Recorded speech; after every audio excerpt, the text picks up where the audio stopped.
Do you remember that bone-chilling movie, The Haunting in Connecticut? The one where a family moves into a beautiful old house, only to discover it's a former funeral home with a very dark past? Well, what if I told you that terrifying story is based on real events? Get ready, because the true story of the Snedeker family is even more disturbing than what you saw on screen.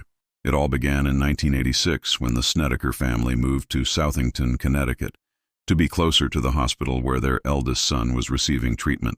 They found a large, affordable house that seemed perfect. But soon after moving in, the dream home turned into a living nightmare. The first unsettling discovery was in the basement, a collection of old mortuary tools, coffin parts, and even blood drains. It turned out their new home was, in fact, a former funeral parlor. But strange equipment was just the beginning. The family started experiencing things they couldn't explain. They reported seeing shadowy figures moving through the halls, hearing disembodied voices whispering their names, and witnessing objects moving on their own. The mother, Carmen Snedeker, claimed she was mopping the kitchen floor with water that mysteriously turned blood red.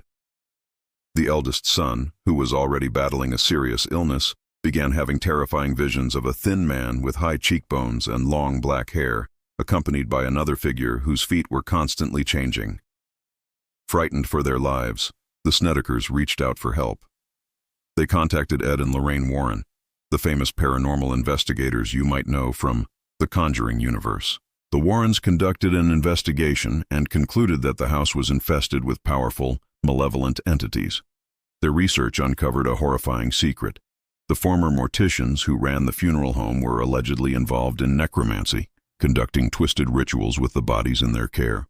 The Warrens believed these dark acts had opened a portal, leaving a permanent stain on the property and attracting demonic forces.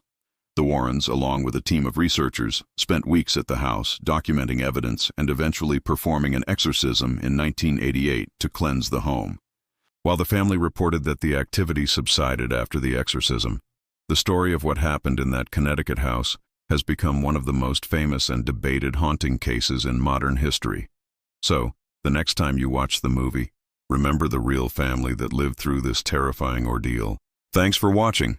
If you found this story as fascinating as I did, don't forget to hit that like button, subscribe, and ring the bell so you don't miss our next dive into the stories behind the supernatural. See you next time.